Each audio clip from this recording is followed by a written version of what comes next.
Alert, journalist Don Lemon has been arrested in connection with an anti-ICE protest at a church in St. Paul, Minnesota. Bill Malusia joins us now with more on this breaking news. Hey, Bill. Yeah, Charlie, good morning to you. Our colleague David Spunt and I getting this breaking news from multiple law enforcement sources just minutes ago, confirming that former CNN anchor Don Lemon has been arrested by federal agents in Los Angeles just after midnight this morning at a hotel. This obviously all in connection with that storming of a church in St. Paul, Minnesota by that group of anti-ICE agitators. Now remember, the feds had gone to judges to try to get Don Lemon arrested before. They went to a magistrate judge in Minnesota who didn't sign off on an arrest warrant for him. Then it went to a judge above him. He didn't sign off on an arrest warrant for him. Then it went to an appeals court. They also decided not to sign off for an arrest warrant for him. So there was experts who were predicting that perhaps the feds would go to a grand jury. It remains to be seen if that's what happened here, but we can confirm that Don Lemon was arrested in Los Angeles by federal agents just after midnight Los Angeles time at a hotel. Now, typically, standard procedure with an arrest like this is the defendant will likely make their first court appearance sometime the same day. So there's a chance we may see Don Lemon make his first court appearance in Los Angeles sometime today. But obviously, this is going to grab all sorts of headlines. Today, our nation has been officially restored. This arrest is a turning point.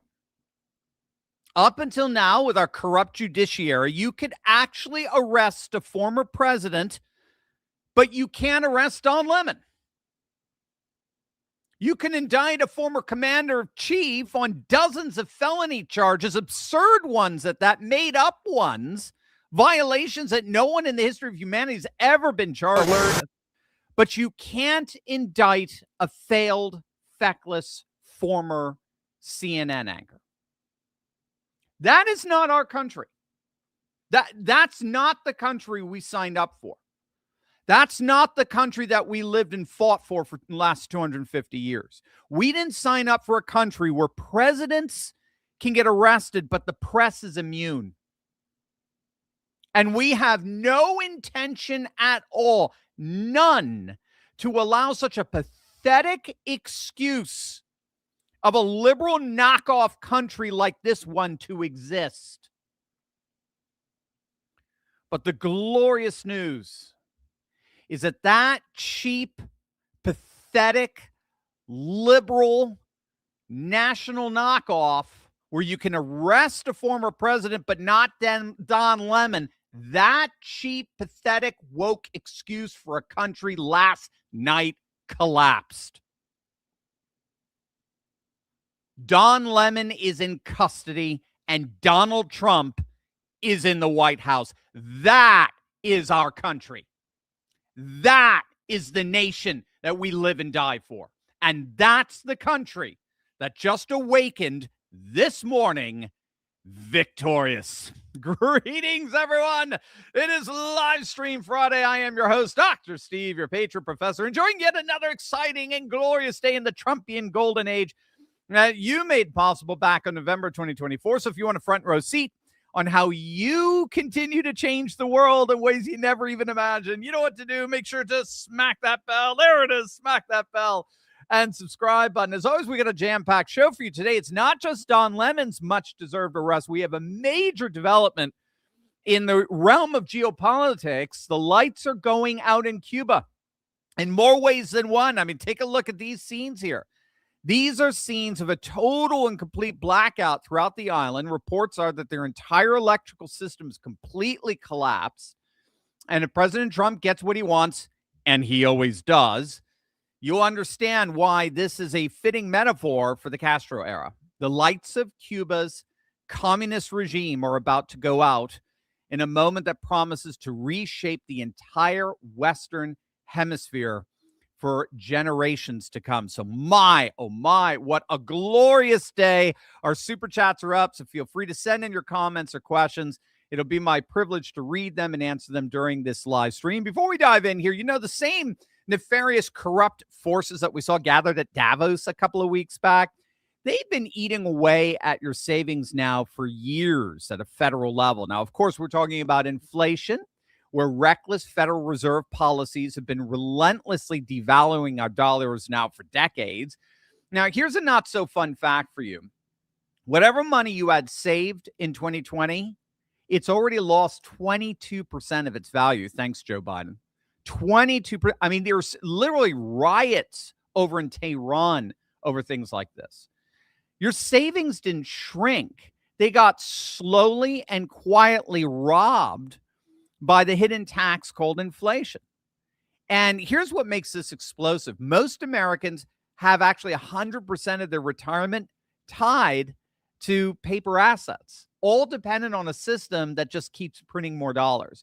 But thankfully, there's a way to protect what you've worked so hard to build, and that's with physical gold and silver. Remember, the whole point of gold and silver is to keep your money and make it as it goes up in price. And that's why I turn to Augusta Precious Metals, the absolute best in the business. Augusta Precious Metals has been helping Americans diversify with physical gold for over a decade, A-plus rated by the Better Business Bureau. Thousands of satisfied customers and unmatched transparency. I cannot recommend them enough. Go to TurleyBuysGold.com right now or text Turley to 35052 to get their free information guide. And here's what you need to understand. This isn't about liquidating everything. This is about repositioning a portion of your savings. This stays inside your IRA or 401k, no taxes, no penalties. As the best and clear leader in their field with my seal of approval, Augusta Precious Metals makes it simple. It starts with that free guide and then a one-on-one educational call. No obligation, no pressure. They're patriots just like us. You're going to love chatting with them. This is about stability, clarity, and a plan that makes sense in a world that feels increasingly chaotic. Augusta Precious Metals, the best of what they do, the ones I trust and the ones I recommend to you. Go to TurleyBuysGold.com or text Turley to 35052 and get your free guide today. You'll sleep better knowing that you have a plan. All right, let's dive right in here. You know, sometimes my job is just too much fun. What did the immortal Rush Limbaugh, whose autograph I have back there, what did the immortal Rush Limbaugh used to say? Having more fun than a human should be allowed to have, right? There are days where my job is fun, and there are days when my job is really, really, really fun. And today is one of those days. I've said repeatedly on this channel, if you've been following us for a while, you know this, that we are living in the midst of the single most extraordinary moment in our nation's history, if not the world. I mean, Elon Musk says that over and over again, that we're living in the most exciting moment in the whole of human history. What's unfolding before us is a world, a rising civilizationalist world, where all of our conservative dreams are coming true. I mean, it's literally Christmas every day. It's not even remotely an exaggeration. How many of you prayed for years, for decades, for the overturning of Roe v. Wade, which was perhaps one of the single most constitutionally illiterate decisions ever rendered by the court? A number of constitutional scholars have long criticized it. It was just wrapped up liberalism disguised in a judicial decision. How many of you have longed for the abolition of the Department of Education? How many of you have dreamed of a southern border that had zero illegal crossings? When's the last time we've had that? We didn't have it under Bush. We didn't have it under Reagan. Reagan gave amnesty to illegal migrants. How long have you wanted America to restore its manufacturing and exporting power and dominance that we once had? How many of you wanted to see the Democrat Party implode in real time? And how many of you wanted to see feckless, lying, legacy media anchors like the disgraced former CNN anchor Don Lemon in handcuffs? Do not tell me this isn't the greatest moment to be alive. I mean, this makes the Reagan years pale by comparison, because for the very first time, thanks to the one and only Donald J. Trump, we are fighting back. We are taking the fight to them. We are on the offense. And it turns out that the woke leftist Democrat Party doesn't know what to do with that. They're a paper tiger. They got nothing. All they can do is weep and gnash their teeth and scream, racism, Nazis, and stage stupid Jussie Smollett stunts. They've got literally nothing. Their era is over and ours is just beginning. And the latest to find that out the hard way is none other than the ultra-repulsive Don Lemon. Late Thursday night, federal agents arrested Lemon at a hotel he was staying at for the Grammy Awards in Los Angeles. What the hell was a loser like that even the Grammy Award? I mean, it just goes to show the Grammy Awards are made up of a bunch of losers. The former CNN anchor now faces federal charges for conspiracy to deprive rights and violating what's called the FACE Act. We've talked about this. The FACE Act stands for the Freedom of Access to Clinic Entrances. It's a 1994 federal law that prohibits using force, threats, or physical obstruction to interfere with individuals seeking to obtain or provide reproductive health services or to damage facilities providing such services. But the law has been successfully expanded in interpretation and enforcement to cover interference with access to other facilities and services protected under federal law, including places of worship. Now, the charges stem from a January 18th incident at City's Church in St. Paul, Minnesota, where Lemon and a group of ultra-woke agitators disrupted a worship service to protest federal immigration enforcement operations. And Lemon took that opportunity not to report. He did not report. He goaded and antagonized the parishioners and the pastor. Take a look. What do you think of this? I mean, this is unacceptable. It's shameful. It's shameful to interrupt a public gathering of Christians in worship. But there were folks who will say, I have to take care of my flock. okay, but listen, we live in there's a constitution in the First Amendment to freedom of speech and freedom to assemble and protest. We're here to worship. We're here to worship Jesus because that's the hope of these cities. That's the hope of the world is Jesus Christ. I want to be very respectful. Please don't push me, though. We're here to worship Jesus. Yes. That's why we're here. Yeah. Okay, that's why we're here. Okay. That's what we're about. Don't you think Jesus would be understanding we're about and love these folks? We're about spreading the love of Jesus. But did you try to talk to them as a Christian? No one is willing to talk. Okay. I have to take care of my church and my family, so I asked that you actually would also leave this building. You don't want us to chronicle what happened? Unless you're here to worship. I'm always worship. I'm a Christian. We're here to worship. Yeah. We're here to worship. Okay. Thank you very much. I appreciate it. What a vile, but don't push me. Don't push me. Oh, you're getting a lot more than pushing, Don. That's for sure. Now, what Don Lemon miscalculated there is that he thought that the era where far-left activists disguised as journalists could go around and hide behind the veneer of their press credentials while engaged in literal left-wing propaganda and intimidation still applied. He thought those days where his liberal ilk called all the shots were still operative. As of this morning, he just found out the hard way that those days are over. The liberal age is over. Those days are done. And they're done because it's becoming widely acknowledged that the legacy media practices something called advocacy journalism. It's one of the reasons why they are dying. I mean, this is why they're all of their views, their audience is down literally 90% from where it was, say, in the 1970s. It's because they practice advocacy journalism, where journalists use their position as reporters as weapons to push far left partisan issues. You know, it's frankly very similar to what we've been seeing in the medical profession of late, right? We did a video on this the other day with those nurses advocating the poisoning and the injury of their own patients if they happen to be ICE agents or pro-MAGA. It turns out Alex Preddy, who was a nurse at a veterans hospital, turns out he was a raving left-wing lunatic who had a history of violently confronting ICE agents. And we're finding out more and more that the medical establishment has spent 15 years pushing diversity, equity, inclusion programs, DEI. They push gender ideology into medical schools. They push racial consciousness raising into hospital training. And what we're seeing now are the results.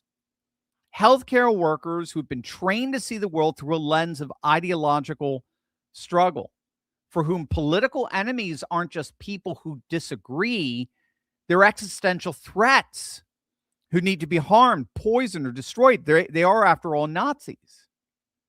So it's technically known as ideological capture, which refers to when professionals, institutions, or regulatory bodies abandon their core mission, whatever it is, right? Reporting, truth-seeking, objective expertise, patient care, whatever it is. More and more professions are abandoning their core mission in favor of pursuing far-left ideological and political agendas. And as a result, a number of professionals are using their professions as veneers for pushing an ideological agenda. They're disguising themselves as experts when, in point of fact, that expertise is being recruited for political activism. So it's how medical professionals who took an oath to first do no harm seek to do only harm on their political enemies. Rather than heal their patients, they're existing to create patients. So it's this kind of ideological capture that's radically deformed our professions that advocacy journalism is a part of. And that's exactly what we're seeing with Don Lemon. I mean, look, this isn't hard. Can you imagine Don Lemon pulling that stunt in a mosque? Can you imagine that? Can you imagine Lemon going up to an imam with his microphone telling him that protesters disrupting Muslim worship was justified under the First Amendment? Don't you push me. Don't you push me. Don't you even want to talk to them? Don't you think Allah would be upset with you and your inaction to all these injustices? Of course he wouldn't do that. And because he is so clueless, because he is such a woke-infested ideologue, he's too stupid to recognize that he basically admitted that on camera. Take a look. Is a certain degree of racism there, and there's a certain degree of entitlement. I think people who are, in the religious groups like that, it's not the type of Christianity that I practice, but I think that they're entitled, and that entitlement comes from a supremacy, a white supremacy. And they think that this country was built for them, that it is a Christian country, when actually we left England because we wanted religious freedom. It's religious freedom, but only if you're a Christian and only if you're a white male, pretty much. And so, yeah, I absolutely 100%, but it's an intimidation tactic. And, I said, I don't understand how I've become the face of it when I was a journalist. I do understand that I'm the biggest name there.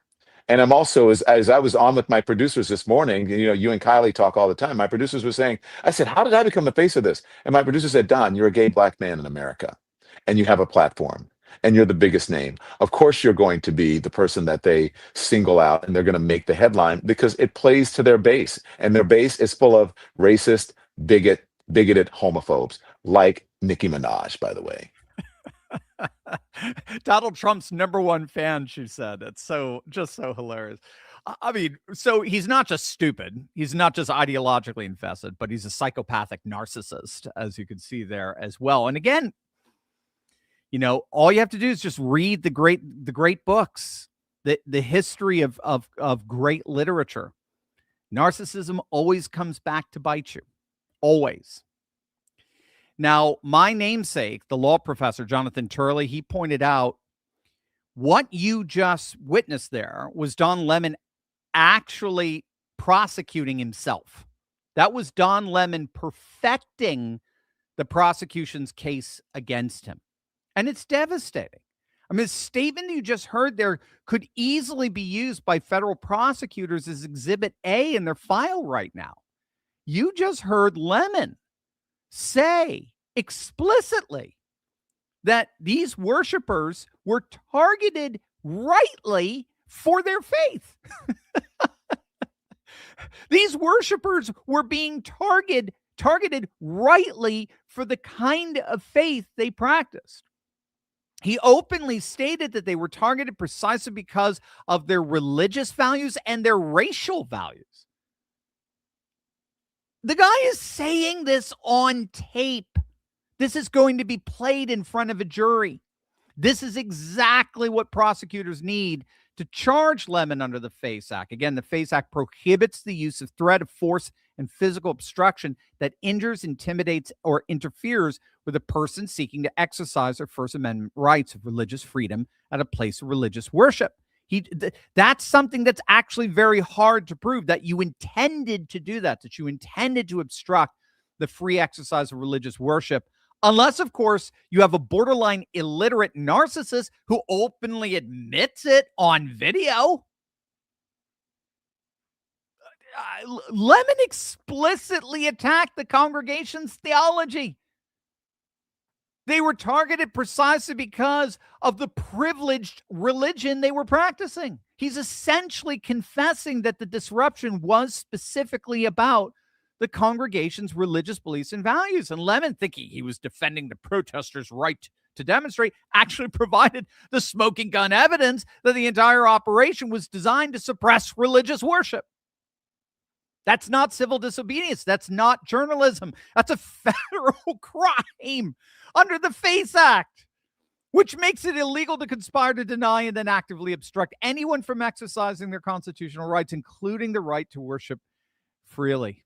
I mean, he's just the gift that keeps on giving. I don't know any other way of putting it. Now, we're going to have to see how the Trump Justice Department plays all of this out. As of now, we're getting mixed reports as to whether this was a grand jury indicting him or a judge signing off on this. They previously pursued, as charges against Lemon, but a corrupt federal magistrate initially rejected the charges, again, citing journalistic immunity. So you can indict a president, but you can't indict the press. That's not the nation we signed up for. And we have no intention of allowing liberal elite to remain in power who impose that country upon us.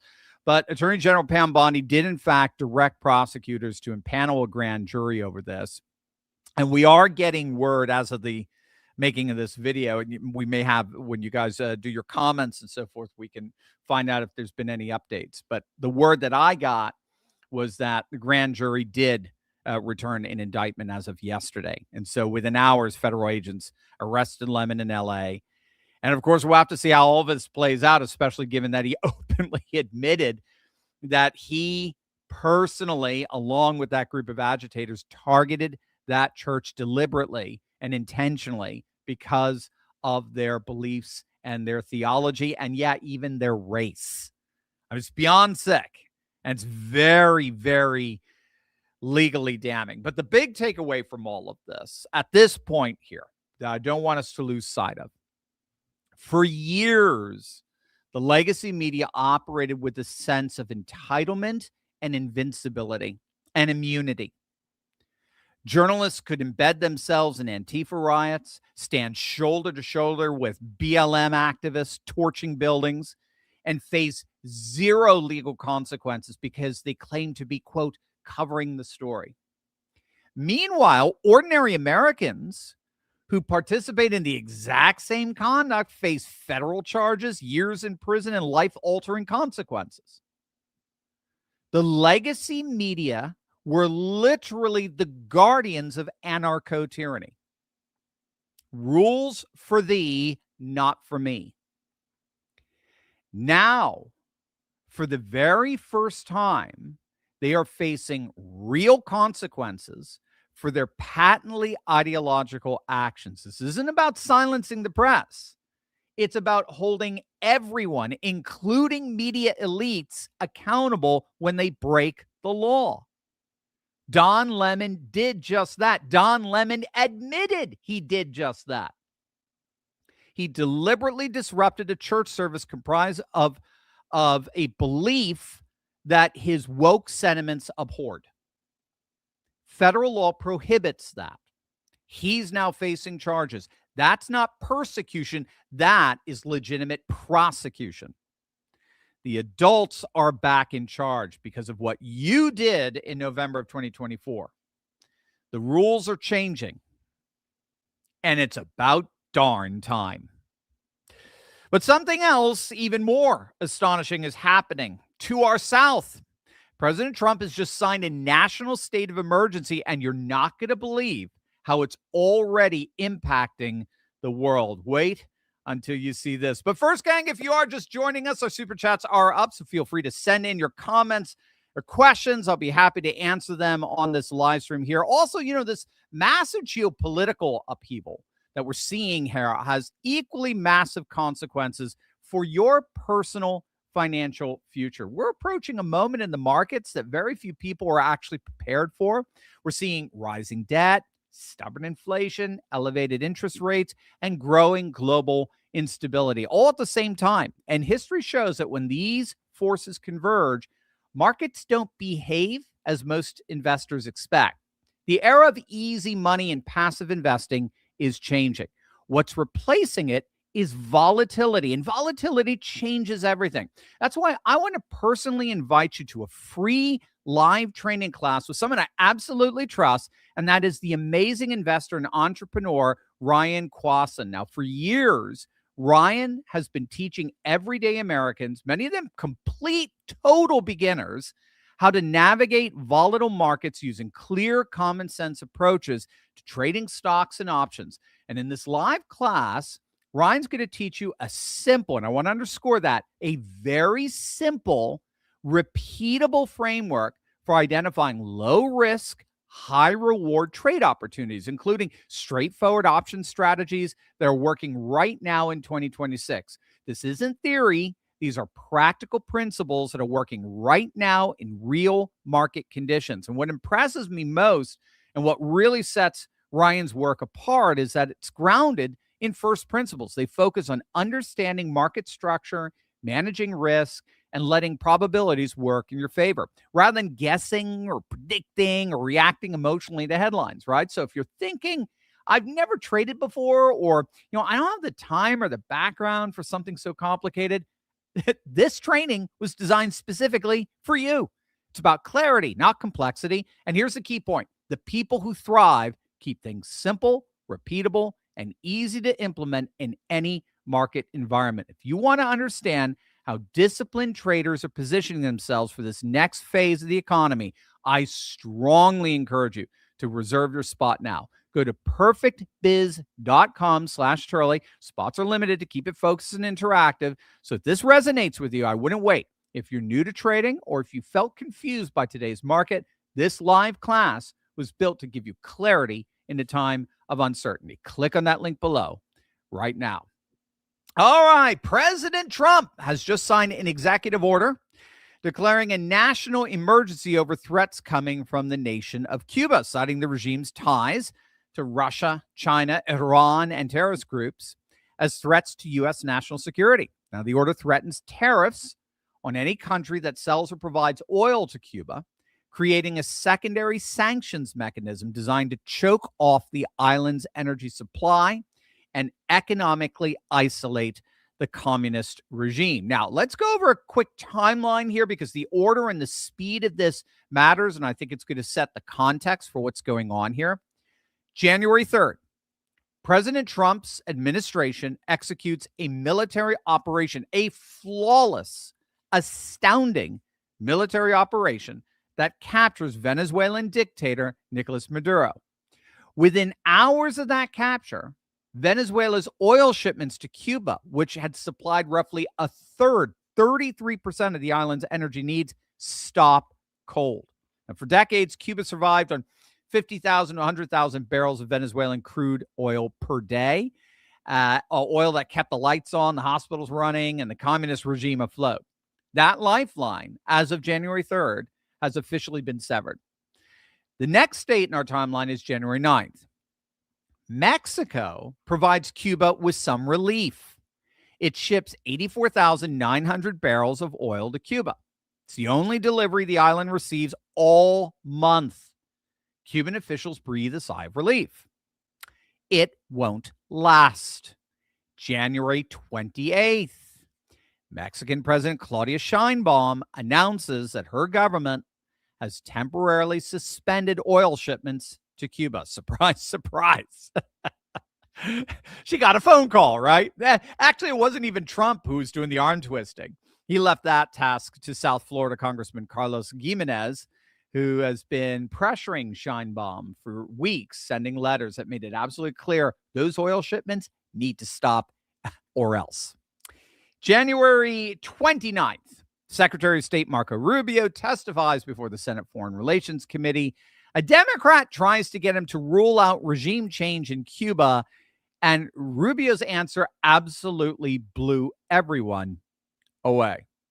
You're just going to move on to a couple of other issues. Your comments that Havana should be concerned about the Maduro operation is fueling speculation that this administration will turn its sights to Cuba next. Will you make a public commitment today to rule out U.S. regime change in Cuba?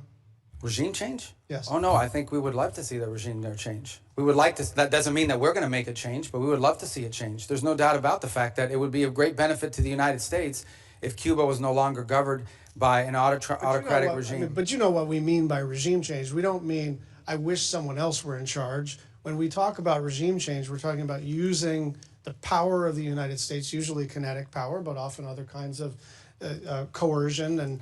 And I'm not even saying that that's always not in our interest. I'm just saying, I'm not asking you whether we would prefer a different kind of government. I'm asking whether you are trying to precipitate the fall of the current regime. Yeah, but that's statutory. The Helms-Burton Act, the U.S. embargo on Cuba is codified. It was codified in law, and it requires regime change in order for us to lift the embargo. Okay.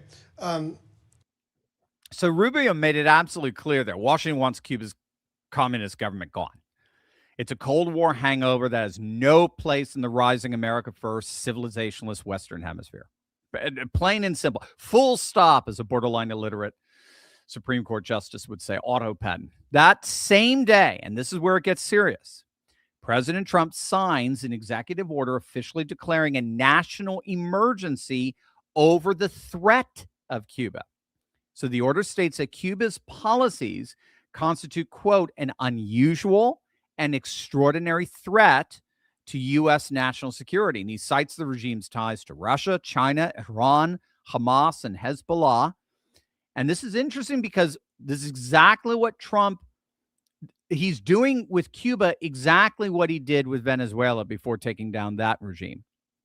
Trump cited the growing influence and presence that China was exercising in the region, in Venezuela, providing over $100 billion in financing to Venezuela, representing more than 40% of total Chinese lending in Latin America. China purchased upwards of 80% of Venezuela's oil exports, even at discounted rates to settle debts, while providing surveillance technology, including what's called the Homeland Card system for social control of their populations. But if you thought the Chinese connection was bad, it was really nothing compared to the Iran connection, this Iran-Venezuela axis, which operated through multiple illicit channels. In 2020, Mahan Air, that's Iran's sanctioned airline linked to the Revolutionary Guard, they flew at least 9 tons of Venezuelan gold worth about $500 million at the time to Tehran in exchange for gasoline and refinery parts. And at the same time, Hezbollah's external security organization embedded itself deeply in Venezuela's criminal economy, its narco-terrorist economy. The DEA's designated Hezbollah's business affairs component as responsible for multi-ton cocaine shipments and massive money laundering schemes worth billions in the region.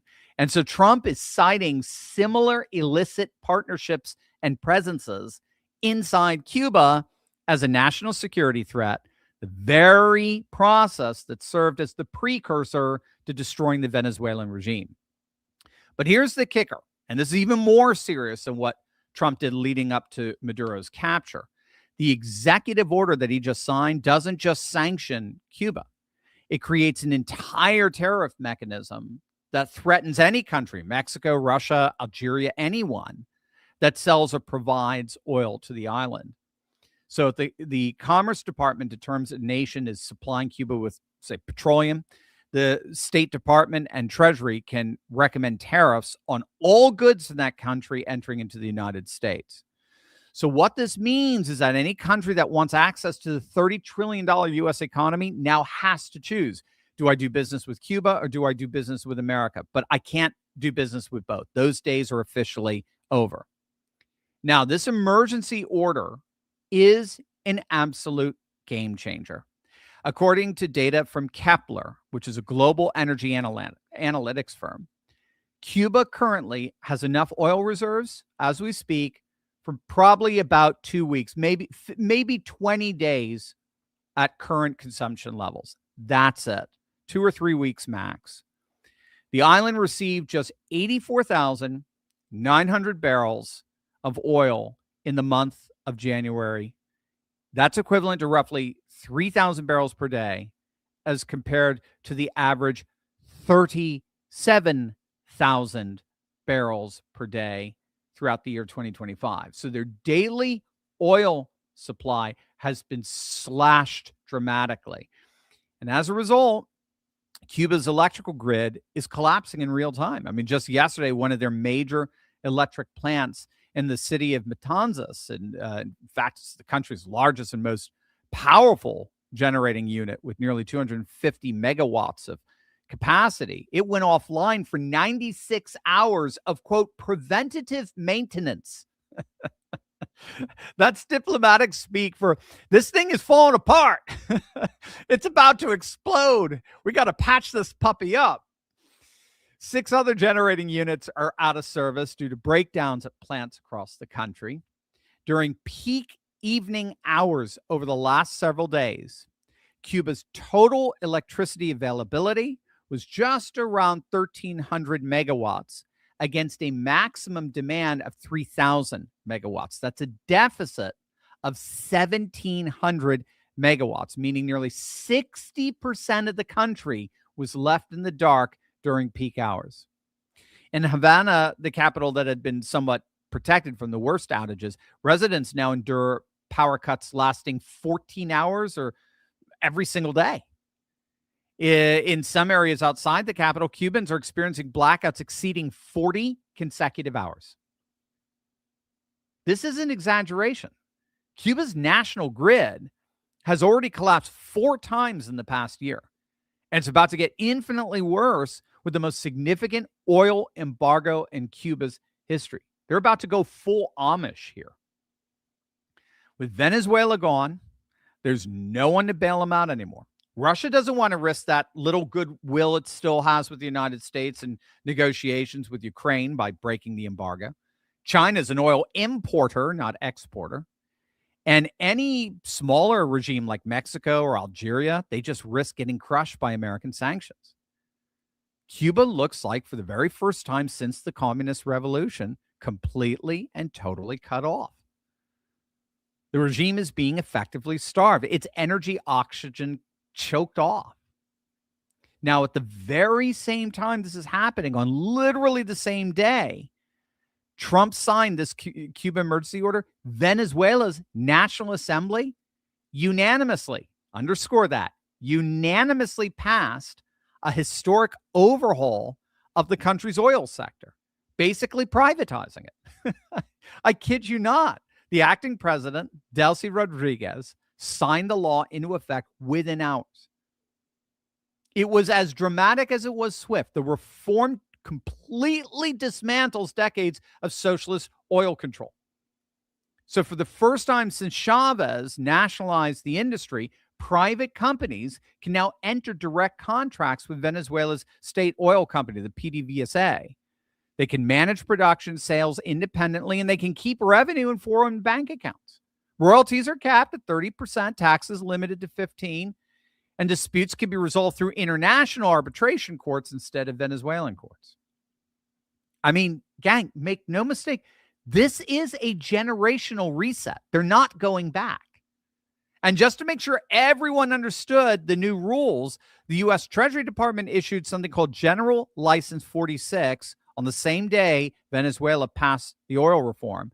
And that license authorizes American companies to conduct transactions with the Venezuelan government and PDVSA involving the lifting, exportation, sale, and transportation of Venezuelan oil. The translation there is simple. Venezuela flipped. Maduro's gone. The new government opened the oil sector to American capital. And in return, the Trump administration lifted sanctions and restored commercial relations. And everybody wins. Remember, that is the key plank to not just the Don Roe doctrine, as we call it in the Western Hemisphere, right? But to everywhere in the world that Trump wants to see peace. This is key to Trump's realignment of the world. He wants the conflicts to stop and the commerce to begin. And he believes that the key to a lasting peace anywhere in the world is mutually beneficial business relations, like turning Gaza into the Riviera of the Middle East or the mineral deal in Ukraine. Everything Trump does ultimately is for the purpose of building civilization and creating flourishing economies, which he sees as the single best guarantor of lasting peace. And so let's connect the dots. And then I want to turn it over to you and see what you have to say. Venezuela, which supplied a third of Cuba's oil, is now doing business exclusively with the United States. Just watch what happens to our gas prices in the next few weeks. Mexico, which supplied 44% of Cuba's oil imports, has suspended shipments. Russia, which supplied 10% of Cuba's oil, faces the same secondary tariff threat as every other potential supplier and they just don't want to ruin whatever goodwill they have with the United States in the Ukraine negotiations. Cuba attempted to secure oil from Africa. There was a shipment from Togo en route to Havana in late January, just a week back or so, but it abruptly changed course and sailed to the Dominican Republic instead. That wasn't an accident. That was a message. The Financial Times reported just yesterday that Cuba has about 15 to 20 days of oil left. They corroborate that, 2 to 3 weeks. Unless deliveries resume soon, and there is no indication that they will, Cuba will have to implement the single most severe fuel rationing of any nation on the planet. That means the electrical grid won't just experience rolling blackouts. It's going to experience cascading failures, potentially leading to a total nationwide collapse that lasts not hours, not days, not weeks, permanent. And when asked about all of this last night, the Trump Kennedy Center, I love saying that, the President of the United States said this. Cuba? I don't know. The word choke off is awfully tough. Cuba is a failing nation, and you have to feel badly for Cuba. They've treated people very badly. We have a lot of Cuban Americans who really were treated very badly, and they'd probably like to go back. And no, I'm not trying to, but it looks like it's something that's just not going to be able to survive. I think Cuba will not be able to survive. What's your opinion about the UK getting involved with China? Thank you for your note very much. Thank you. As you were thinking about Fed share. So there you have it. The President of the United States just said on camera that Cuba is not going to survive. They're not going to survive this. Make no mistake, that wasn't a prediction. That was not a prediction. That was policy, right? That Secretary of State Marco Rubio reiterated before Congress. The days of the communist regime in Cuba are indeed numbered. The lights are going out for such a regime. The question is whether freedom is about to turn them back on. Over to you. I'm sure we got tons to chat about as Josh, our moderator, assembles your questions. There are some stunning bombshell revelations coming out that are absolutely ripping the mask off of the deep state corruption. Venezuela's former intelligence chief just exposed Maduro's narco-terror network allied with China, Iran, Russia, and Hezbollah, looting literally trillions while evading sanctions. And in a direct letter to President Trump, he alleges corrupt U.S. politicians, diplomats, and even CIA officers were taking money to prop up the regime. Gang, those exact same corrupt tentacles are strangling our financial system today, manipulating fiat money and quietly draining hardworking Americans' retirement savings to bankroll their radical globalist schemes. Now, President Trump is leading the counterattack against that, establishing a strategic Bitcoin reserve, making America the crypto capital of the world, and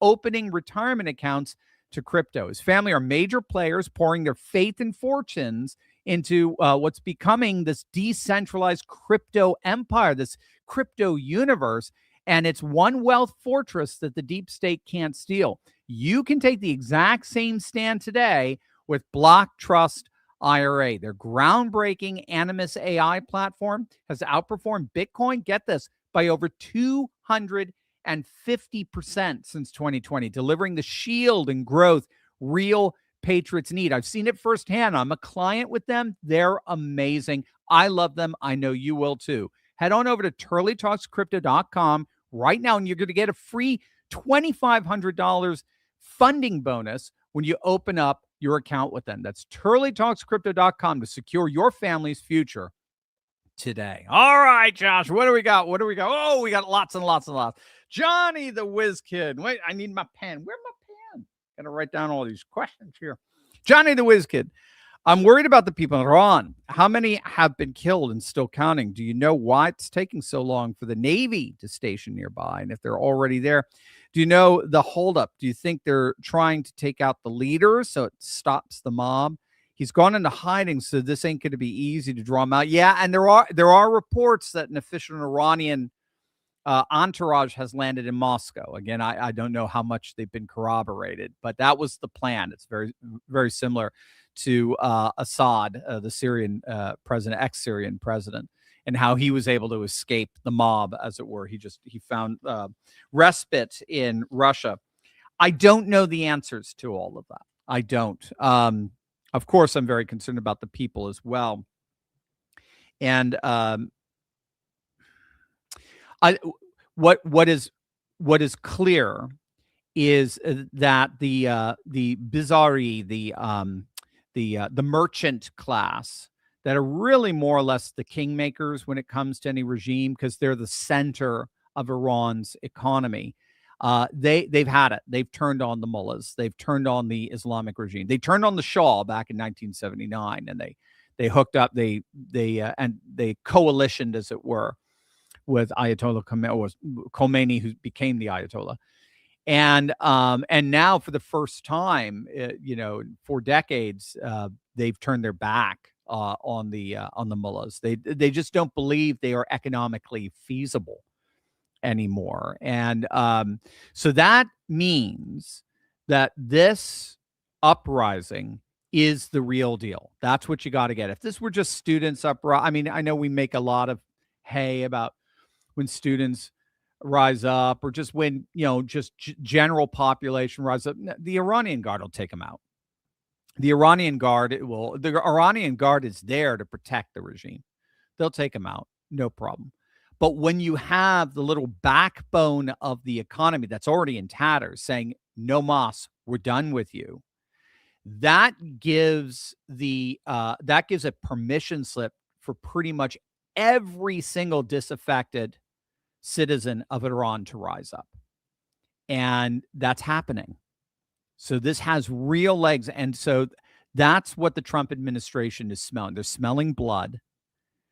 And they get a sense that this regime is about to fall. And they do want to, what is his name? Pahlavi, I believe, if I recall. They do want to bring back the Shah family. The people seem to want to restore the monarchy there, which was their bridge, their archaeo-future bridge between their Persian Empire days, their Zoroastrian days, and their Shiite days. The people see a complementarity to that in a way that the mullahs don't. The mullahs tend to be, Islamic supremacists. So I don't know the answer in terms of just the timing and the delays, or how close the ship is or anything like that. I understand it's in range. The fleet or whatever they have sent is in range. But I just don't know the ins and outs of that. But I share the same with you, and keep an eye on Tusi TV. He does a really good job of daily, a couple of times a day updates. I think he's Iranian. He's a British citizen, but I think his family's Iranian. I may be wrong. But check out Tusi TV for very accurate, up to date assessments. Franz, Dr. C, when I was watching your video about the psycho nurse, Lobachevsky immediately came to mind. I'm not totally sure what's happening in my brain, but it's all your fault. Dude, if you were here, I'd give you a big hug. Welcome to the club. I know. I just, I think it's Pastor Doug Wilson. I think he's written over 100 books. And I once asked him, how did you write so many books? And he says, I write in order to silence the voices in my head. And I think for me, it's the videos. I do videos in order to silence the voice in my head. And yes, I get these voices. It's Lobachevsky. It's Andrei Lobachevsky. Ponerology, pathocracy, all these terms, But they mean so much. But yes, if for those of you who don't know, Andrei Lobachevsky is a 20th century second half 20th century psychologist, Polish psychologist, who studied leftists for 40 years and concluded that they were all psychopaths. He's not. His work is called ponerology, the study of evil. Poneros is the Greek word for evil, and so ponerology. He sees as the only way of describing the study of leftists, political leftists, cultural Marxists, and that they inevitably prey on the psychologically weak in order to radicalize them to do their dirty work. But they knowingly do this. They know it's like a Charles Manson thing. They knowingly prey on them and manipulate them because they're psychopathic narcissists, and they're malignant narcissists. They get a certain kick, they get a high out of manipulating people and watching them get destroyed. But in the process, they get power. And then when you have these most neurotic, psychopathic minority reach a certain power, you get what he calls pathocracies. And pathocracies are basically when you have these lunatics take over. And when psychopaths take over, the entire society becomes hysterical. That's the pattern that we saw in Eastern Europe, that we saw a bit in the Soviet Union, that we saw obviously in Southeast Asia. It's what we've seen several times in Latin America. We've seen it in the communist Marxist regimes, like in the Congo and Africa and so on. So that's the pattern, and it's playing itself out. And I couldn't agree with you more, Franz, that what we saw with those nurses is the very psychopathy that Lobachevsky talks about. So good. Welcome to the club. It's fun, isn't it? It's fun to have all these kind of obscure frames to interpret and understand things, because that's what that's the purpose of theory. The purpose of theory is to explain the data. So the more theory you have, the more data, the more diverse data you can explain. And then the cool thing is to try to put the theories together so the data always connects and they knock sparks off each other. That's what we do every day on this channel, Franz, as you are proving. I'm so impressed. Oh, that's right. ROT Corp. Oh, great and learned Patriot Professor. Other than the Lancaster event on Monday, any big name Turley Talks events coming up this year? Something at the America Fair in Iowa? Oh, that'd be cool. Or maybe in Florida, like nice, warm Southwest Florida, right? Where it's warm. All right, so I'm tracking with you, my friend. I'm tracking with it. Yeah, we do. We have a couple. What do we got? So we got the Lancaster event. I'm speaking actually. No, it's not warm. No, and I was just in Florida. I was in Palm Beach, in West Palm Beach, for an event with Cliff Maloney. Rob Schneider was there, the comedian. It was great. Jack Posobiec was there. It was a really, but that was a fundraiser for Pennsylvania Chase Citizens Alliance that you guys have been so huge. I mean, every time he gets up and talks to audiences, he brings you up. Says there's two audiences. that I got onto, 2 channels that I got onto to raise money to knock on 500,000 doors to win Pennsylvania in the early vote, mail-in vote to win Pennsylvania for Trump. And it was Steve Bannon's channel and Steve Turley's channel. Those 2 audiences are the single best audiences I've seen. And this guy can raise money. I've seen it. And let me tell you, he raises millions. He knows what he's doing. So when he compliments you, I'm just telling you, you guys are unbelievable. So I love it. I'm so excited. So that was the last Florida gig. But yeah, I'll be in I'm doing something for the Kent County Republicans in my own backyard here in late February. I'm doing another Lancaster talk, if I recall, for the Worldview Institute that I'm involved with. That's in April. I think I may be actually, believe it or not, in Budapest in May. And I'm going to be in Brazil in June, again, both for classical education, civilization building conferences. And I think that's it. So I don't like to talk more than about once a month. Honestly, because it interrupts our videos. And you know, my number one priority are these videos every single day for you guys. So anyway, there you go. So no, nothing warm, unfortunately, but we'll have announcements. Just keep an eye out for where I'll be speaking. Oh, and there's one Gun Rights of America talk I'm supposed to give. I think that's in April as well, with Doug Mastriano in somewhere in Pennsylvania. I think it might be Gettysburg. Mr. Spock, no, Dr. Steve, just a thanks for all your videos you post. Mr. Spock, thank you. Well, first of all, thank you for the super chat, but thank you. It's an honor. Like I said, I love my job. You guys are giving me the greatest job I can ever do. I could either be in a classroom where I get kind of pigeonholed. I have to teach a particular subject, and I have to kind of stick with that. The students always used to laugh because they could just ask one question and boom, I go all over the place and try to, you know, I go into geopolitics, or I go into civilizationalism, or I go to the renewal of religion, or the network society, or, you know, techno-populism, or, you know, archaeofuturism. They loved getting me off track. It was the easiest thing in the world. Whereas you guys getting off track is on track. I get to do all these different topics that are popping up and analyzing them in light of this amazing civilizationalist world. Yeah. Oh, okay. Josh just sent me, just for you guys. Oh, look at that, Josh. Pretty good, man. Yeah, we got the Lincoln Day dinner. That is in February. I don't have a date on there though. Not so good. April 10th, Gun Owners of America, Pennsylvania. Oh, Josh, our moderator Josh said, yeah, I got to film them. I know where they all are. Gun Owners of America fundraiser in Barn Resort, the Barn Resort in Gettysburg, April 10th. April 18th, Ford Foundation's fundraiser at Ephrata, Pennsylvania.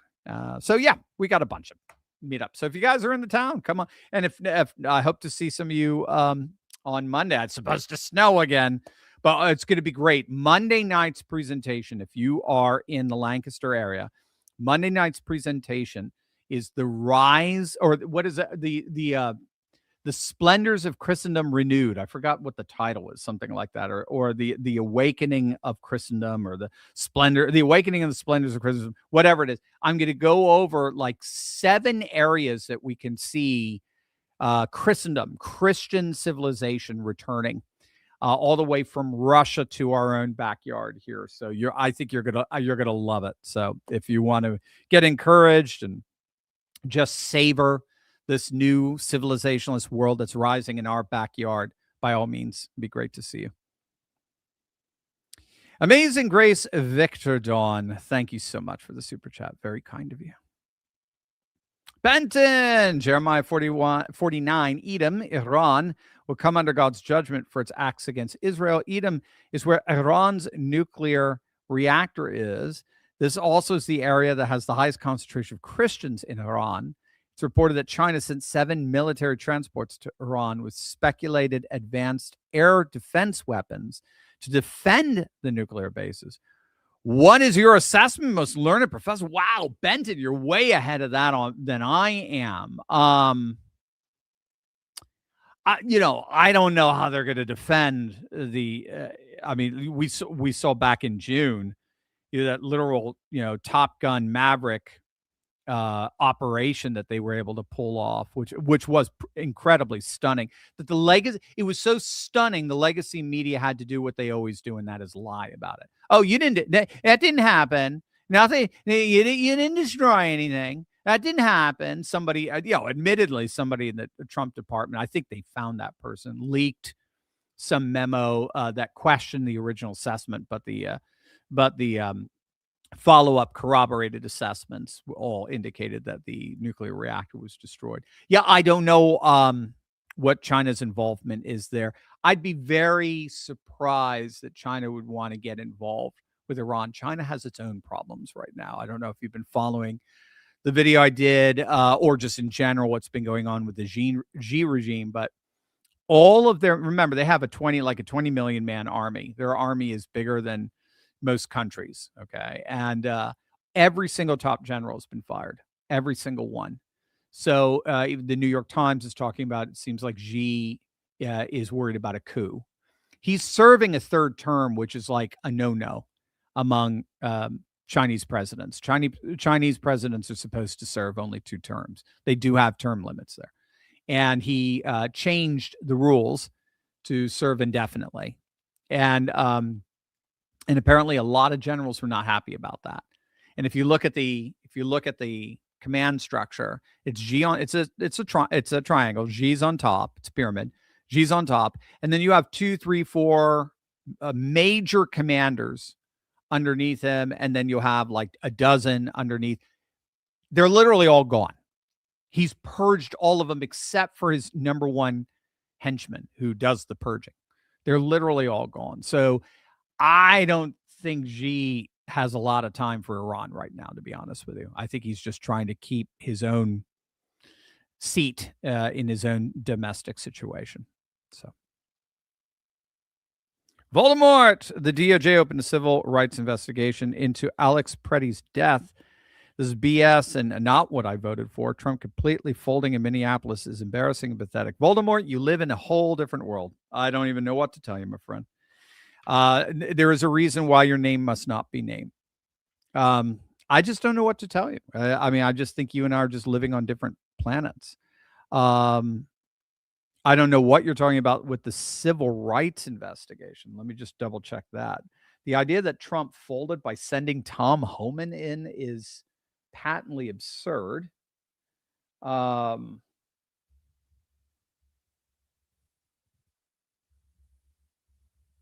Nation.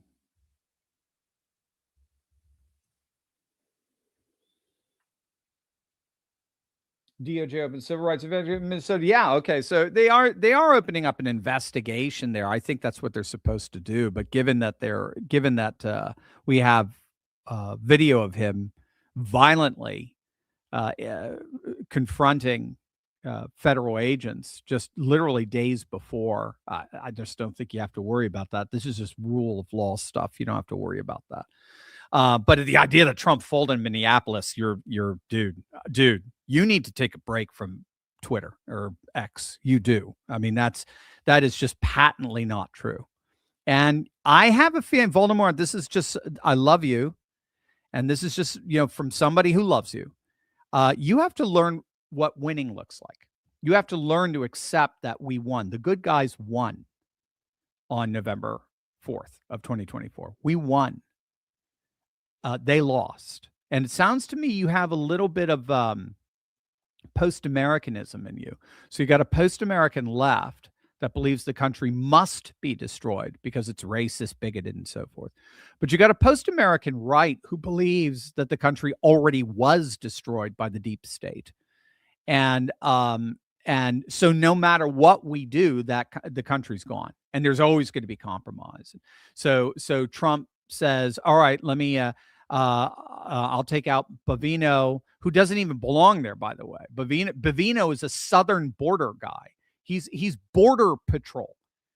They're there because the Minneapolis Police Department refused to provide the protection necessary for these ICE agents to perform their law enforcement duties.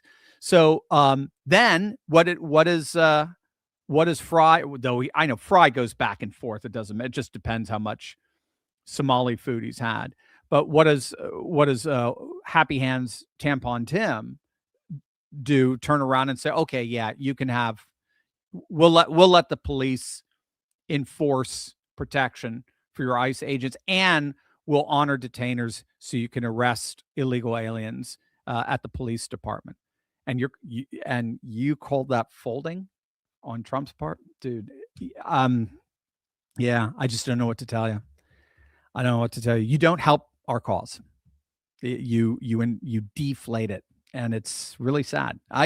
What I try to do and provide for you every day on this channel is objective, data-driven indicators to ground your optimism and your hope.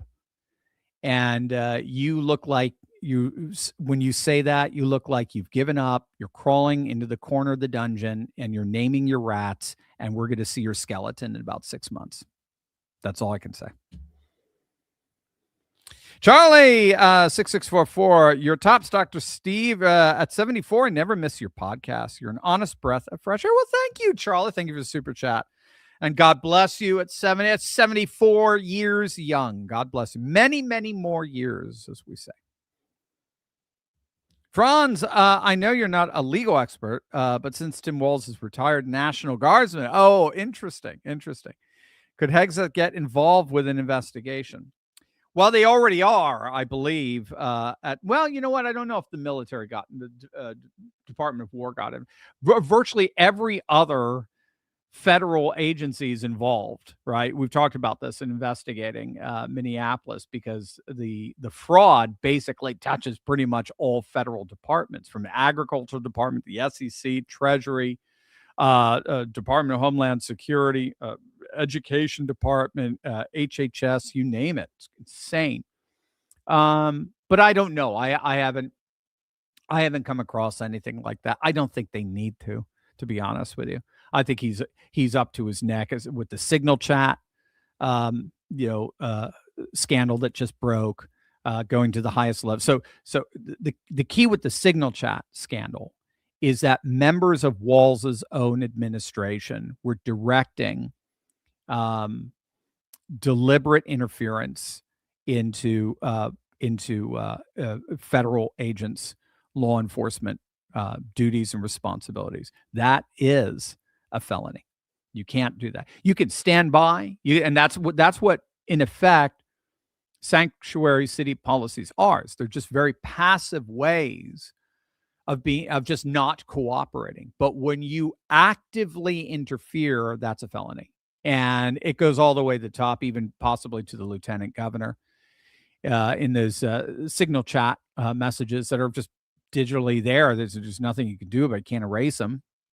And so he's being investigated for that, and he's being investigated for Trump's coming out and saying it's $80 billion of fraud. It's insane. It's more money than you can ever imagine. So I don't know. I don't think that'll be the least of his worries, to be honest with you. Terry, the excitement of the FBI raid on the election hub, yes, in Fulton County, Georgia, has died totally. Does that mean we're going to hear a litany of excuses, or do you see a chance that Congress will tumble to its collective senses and mandate paper ballots, hand counted at precinct level for federal elections? Yeah, no. I don't think it's. Terry, what makes things hard in the area of litigation is it takes time, right? Again, Trump wasn't indicted. You didn't have the first indictment of Trump, I think, until about 2.5 years into Biden's only term, his illegitimate term. So you just have to take your time. It is very exciting what we're seeing. Tulsi Gabbard's on top of it. Trump made it very clear yesterday at the last night at the gala for the new movie for Melania at the Trump Kennedy Center that they're getting to the bottom of what happened in 2020, particularly at Fulton County, and you can be assured that the officials there are very, very nervous that oversaw that. So this is going to happen. Now, I did hear that that Thune is now open to finally bringing in the legislation that's going to secure our elections. I'm not sure how he's going to do that without getting rid of the filibuster. We'll have to see. But yes, it looks like with Trump setting up a midterms convention late this summer, it does look like the Republicans now are going to spend the rest of this year doing what they can to pass his agenda. Now, it has to be successful. And you got to hand it to Mike Johnson. He has passed 12 successful legislative packages in a row with literally a single vote margin. And half the time it's that asshole Massey, who I cannot stand. I don't care if you love him or not. Screw him. He's a scum. I cannot stand the dude. Him and Rand Paul. So they call him masshole Massey. He is more of a troublemaker, frankly, than AOC. And then you have to have this bizarre libertarian ideology to kind of cloud the way you think of reality and the politics of power. So anyway, Mike Johnson has delivered on his end. It's time for Thune to deliver on his. And so I think the SAVE Act and other acts will follow, but he's going to have to figure out how to do it if he wants to keep the filibuster. Well, Dr. Turley, I won't belabor the point despite the arrest of Don Lemon, but to defend Pam Bondi, maybe she's waiting to indict after the 26 elections are complete. I don't know about that. Josh just asked me if I was 74. Sorry, no, the fellow who just gave the message or the encouragement 74. I'm not 74. I wished him all the best in his many years to him. Josh is like, you're 74. That'd be pretty good.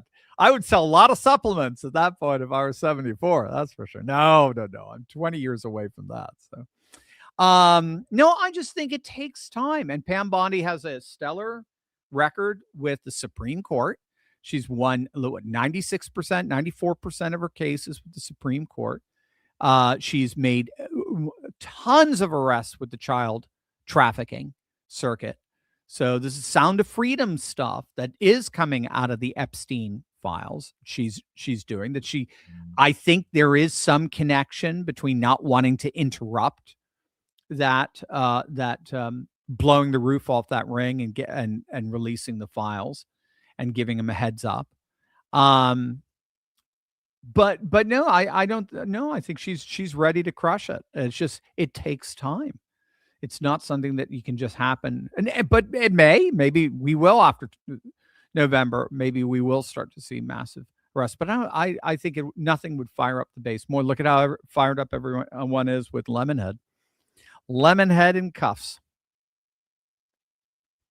Richard, Dr. Steve, in your opinion, does Minneapolis riots, do they decrease or escalate?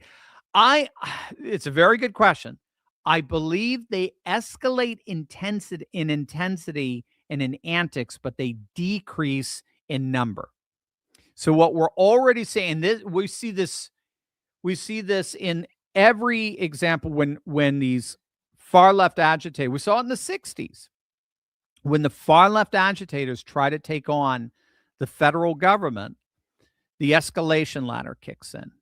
And the bottom line of escalation ladder theory that's held by both physicists as well as political theorists is that he who has control of the top rung of the ladder always has the advantage and calls the shots over the one who's at the lower rung. So basically it's I've got the high ground, theory, and you just keep moving it. And one of the reasons why one of the reasons why nuclear deterrence works is it takes away the escalation ladder. You could be a country like North Korea, relatively small and poor, but as long as you got nukes, no one's going to mess with you because there's no escalation ladder. There's no way you can escalate above them if they have the ability to mutually assured destruction. So what you're seeing play out in Minnesota is the dynamics of the escalation ladder. Trump is able to bring more and more and more federal troops. He's able to crack down more and more and more on. He's able to, starve Minnesota more and more financially, not giving them a dime until they comply with federal law. He's able to bring FBI and DOJ investigations into their governor, into their mayor, into their lieutenant governor, into every. They have whistleblower. They're able to bring out whistleblowers who have a conscience and who don't want to. They see now that with the federal government involved in there, that they're going to have some immunity, and they'll be able to blow the roof off of the corruption there. And this is and they could bring in border patrol like they did with Bovino, and this is all without even invoking the IA, the Insurrection Act. Trump can crush it and crush it and crush it and crush it, and eventually the agitators suddenly realize this is a losing endeavor. As a matter of fact, the more insane we get, the more they crack down. And so that what that inevitably does is it splits the movement. And so say half the movement or a portion of the movement continues to double down on the escalation, but they do so with less numbers because the other half of the movement says no mas. There you could see it on X. There's a young woman, I guess she gets sprayed in the face and pepper sprayed. And she just starts screaming and screaming. She falls to the ground and people are trying to help her and pour water in her face. And she's just like, oh, no, it hurts more. And she just all of a sudden screams out, I don't want to do this anymore. I don't want to do this anymore. And that's it. That's it. That's what you're seeing. And again, reports are is that the crowds are getting smaller and smaller, the agitators. More and more people just, I don't want to do this anymore. It's cold. It hurts. I can't see. I have actually a chance of getting shot. I don't want to do this anymore. So it's going to get more intense. It's going to escalate, but with fewer people. I think that's what you can expect in the next several weeks. Cody, thank you for the super chat. I can't stand Democrats and honestly don't want anything to do with anyone who's a Democrat. I try my best to be a decent person, but I have no patience for people who support this evil party. Does that make me a bad Christian person? No. I love that guy. Am I bad? Am I the baddie? No, I know it's very hard. It's very hard to hate the sin but love the sinner. It's very, very hard. Bottom line, what helps me to work this out is that number one, we're winning. Okay. The world is rejecting. It's not just us. That's what's key. The world is rejecting liberal globalism. Okay. I mean, it is widely acknowledged even by liberal international scholars that the liberal international order is dead. None other than Frank Fukuyama came up with the end of history thesis in the late 80s. He has come out and admitted it was actually, well, he said it a few times, but it was right after the botched Afghanistan withdrawal in August of 2021, when Biden showed to the world that, it was just clear proof that we were dealing with the most incompetent regime that's probably ever walked in the White House. Just shortly thereafter, even Frank Fukuyama wrote an article saying the liberal international order is dead as of today. It died. So a lot of people actually put 2021 or 2022 as sort of the death date for the liberal. It starts technically 1945, 46, after the Bretton Woods structure is agreed upon, and you get your IMF and you get your World Bank and your WTO, and the UN plays a central role. And then in the 70s, the WEF comes in, the demons in Davos, and it's basically a managerial system where a political and economic elite more or less run the world. That's basically what it is. And they called it the rules-based order. And they said, it's these objective institutions through which all the concerns of the populations of different nations are going to all get filtered through. And it's going to be a one-size-fits-all, rule of law for all people and so forth. And nobody believes that. No one believes that anymore. That's been completely rejected. And because they recognized it was just refeudalism. It was or neo-feudalization. It was a rule by some over all, and that they were ruling in accordance with their own values, interests, concerns at the expense of the values, interests, concerns of the people. So what you have to get is we are winning. The world is going back to nation, culture, custom, tradition, religion, region. And the reason why for us it may be harder to see than if we were in Russia or China or India or Turkey, the Middle East, the reason why it's harder for us in the United States and in Europe to see that is because we were the liberal international order. The liberal international order, especially after the fall of the Soviet Union in 1991, was a unipolar world. It was the American order. It was the American order. That's why we're fighting wars 10,000 miles away. That's why even to this day, someone like Ted Cruz is just obsessed with what's going on in borders 10,000 miles from us, rather than what's happening like in his own state's southern border. It's because we were rulers of the world. And so we're the last ones to acknowledge that world order is dead. It is dead. Trump ran his first term. He ran on dismantling the liberal international order. He supported Brexit. He's the first American president to come out and openly support the fracturing of the European Union, which was a globalist institution par excellence. He is now in talks. Apparently, it's now been reported he's in talks with members of who are leading the Alberta separatist referendum. He wants to see the Confederation of Canada dismantled. I mean, the guy has no love for the liberal international order at all. He wants it destroyed, and he's destroying it from the inside. So if you're approaching anybody who is liberal from that vantage point, that we're winning, and their hysterics are an admission of that, then, you can have empathy for them. You can despise what they believe, but who cares? What they believe is going on the ash heap of history. Yes, it's ruined a lot of lives. Yeah, it's horrible. It's tragic, but it's hitting the ash heap of history. It's dying. You're winning. So when you have that orientation, it just changes the whole way you frame that.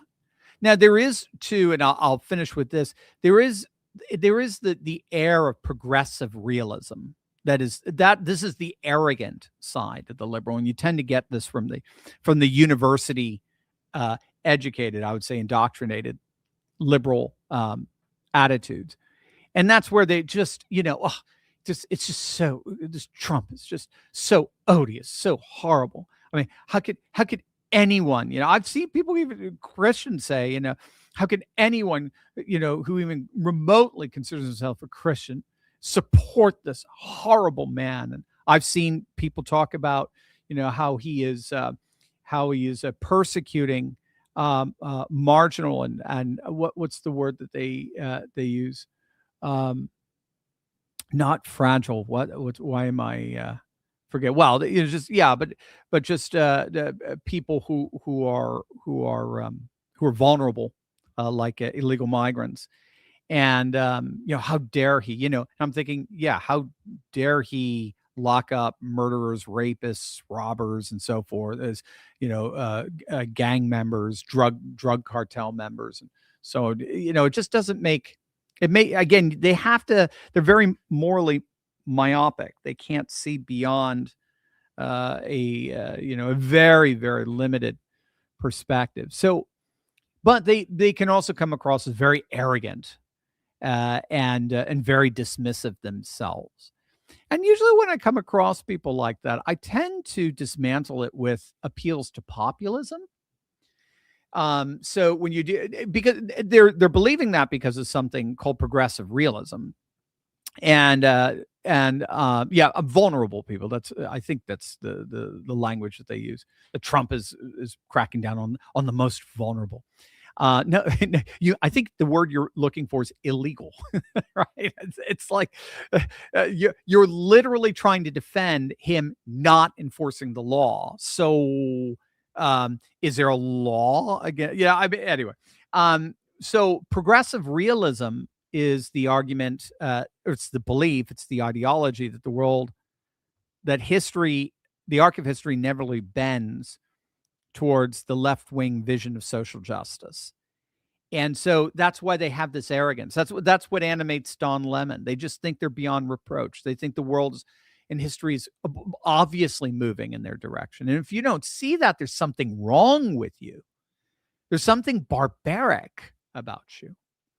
And one of the things that I do if I am encountering somebody like that, is I like to bring up populism, because populism is on the left, right? Bernie Sanders, AOC, Mamdani, big time Mamdani. Remember, there's a Trump Mamdani voter. About 10% of Mamdani's voters were Trump voters. And I like doing that because what that does is it opens up some space to be able to point out that there's a lot of people on your side, on the progressive side, that despise the establishment, because that's what populism is. It doesn't see the political divide as left versus right horizontally, it sees it vertically. It's the people versus the political class. There is a horizontal dimension, but the main one is vertical. And you can get that, and why? Why would they despise the establishment? We're not talking Trump. We're talking like the Democrat establishment. They're very upset with Schumer. They're upset with Pelosi. They're upset with Obama. They're upset with the Clintons. Why would they be so upset with the establishment? And then you get them. It's the most amazing thing. You get them to articulate MAGA in their own way. Well, because they're deaf to the concerns of the people. They're only doing it for their own benefit, for their own wealth, for their own power. They shut out what concerns the vast majority of the people. They're not taking into consideration, affordability or whatever it is. But all of a sudden, you kind of smile and go, "Can I be honest with you? If I didn't know we were talking about the populist left, I'd think we're talking about MAGA." Because that's it. When I hang around with MAGA people, this is exactly what they're saying. And instead of finding Mamdani as their champion, they find Trump as their champion, who is going to take down the establishment once and for all. So those are ways. So you're winning. Let that frame you so that you can have more empathy with them than anger, And then if you do encounter somebody who's a little arrogant around you, you can dismantle that arrogance, that progressive realism, by talking populism and populist politics, and literally show yourself to be just a supporter of populism. I dig Mamdani. Forget the socialism. Don't worry about that. I dig Mamdani. I mean, he really stuck it to the New York establishment, who's turned a blind eye to the people for a long time. But, Mamdani does split the left because of his wokeness. Did you know that? That the wokeness, any woke issue, half the left, the Bill Maher left, despises it, while the other half is all for it. But it unites the entirety of the right. And that's why right-wing populism is beating left-wing populism. So, there's all kinds of ways of being able to have an actually very fruitful conversation. But if you're with a lunatic, just pray for him. That's all you can do. Then you're a good Christian by definition. Texas Trav, Don's backside is already colonized by a YouTube man. Hub's backside is already colonized by a YouTube man. I got no idea what you say. And that's me. I'm sure half the audience knows exactly what you said. It's just I don't. Interesting. Very interesting. Inhuman Condition. Thank you so much for the super chat. Very kind of you. Thanks, guys. And for everyone for the super chats. Thank you. Medra, how can Trump win the PR battle with ICE? It seems like even weak Republicans are believing. Okay. All right. That's an excellent question, Mitchell. He has won. The polls are out on this. And it doesn't matter if you're looking at YouGov, RMG did one. Gallup has been doing them. Mark Mitchell over at Rasmussen. People support what Trump is doing. People support it. There was one, the PUP poll. I forget what it stands for. The Plymouth Union, something like that. PUP poll. Very extensive poll, actually very large. About 70% of Americans believe that what Trump is doing, it needs to be done. And they believe that ICE agents need to be left alone to do their job unimpeded. All the polls showed people were behind us on this. Do you know the highest polling is coming from Latinos? The very demographic that was supposed to be all upset about deporting people back south of the border. No, they love it. They're here legally. They're citizens. They're not standing up for lawbreakers. What you can never, ever, ever get discouraged by are feckless, cowardly, rhino, neocon Republicans fulfilling their job description. Don't ever let that affect the way you The only person you want to keep your eye on is Lindsey Graham. Lindsey Graham is the barometer of the Senate. That's why Trump keeps him very close. If Lindsey Graham supports it, the Senate Republicans will support it. If Lindsey Graham's against it, Senate Republicans may end up against it. Not always, but may. And for right or for wrong, I didn't make the rules. That's just the rules. And you'll notice Lindsey Graham loves everything Trump is doing right now, just like the polls show. Just like every poll shows that Trump's MAGA base gives him like 97% support. They love it. You'll get these 3% of, the doom spoogers, as I've heard them put, or the black pillars. No, forget them. I mean, they're not civilization builders. They're just denouncers, and that's it. When it comes to a Republican Party made up of a donor class, an advisor class, and an elite who are used to renting from the Democrats who own D.C., right? Democrats own D.C., Republicans merely rent. They are used to that arrangement. So if Democrats are uncomfortable with something, they're supposed to be uncomfortable. Not as uncomfortable, but they're supposed to be, because we're supposed to be bipartisan. Pay no attention to them. In the end, they're voting with Trump because they know it'd be political suicide if they don't. Just ask Mike Pence.